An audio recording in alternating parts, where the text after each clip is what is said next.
Exodus 17. Water from the rock. The whole Israelite community set out from the desert of Sin, traveling from place to place as the Lord commanded.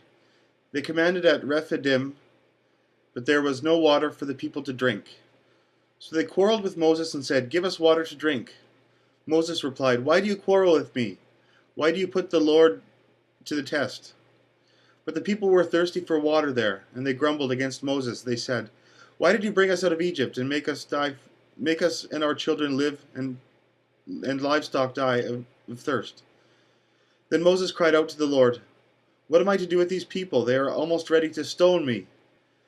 The Lord answered Moses, "Walk on ahead of the people, take with you some of the elders of Israel, and take in your hand the staff of which you struck the Nile, and go.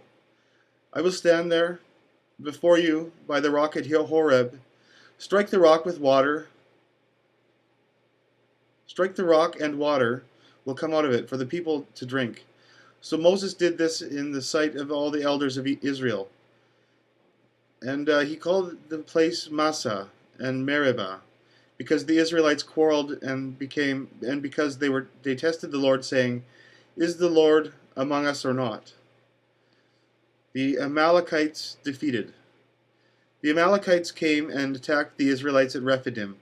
Moses said to Joshua, "Choose some of our men and go out to fight the Amalekites. Tomorrow I will stand on top of the hill with the staff of God in my hands." So Joshua fought the Amalekites as Moses had ordered. And Moses, Aaron, and Hur went to the top of the hill. As long as Moses held up his hands, the Israelites were winning. But whenever he lowered his hands, the Amalekites were winning. When Moses' hands grew tired, they took a stone and put it under him, and he sat on it. Aaron and Hur held his hands up, one on one side, one on the other, so that his hands remained steady till sunset. So Joshua overcame the Amalekite army with the sword. Then the Lord said to Moses, "Write this on a scroll and as something to be remembered, and make sure that Joshua hears it, because I will completely blot out the memory of Amalek from under heaven." Moses built an altar and called it, "The Lord is my banner." He said, "For hands were lifted up to the throne of the Lord. The Lord will be at war again against the Amalekites from generation to generation." That ends Genesis 17.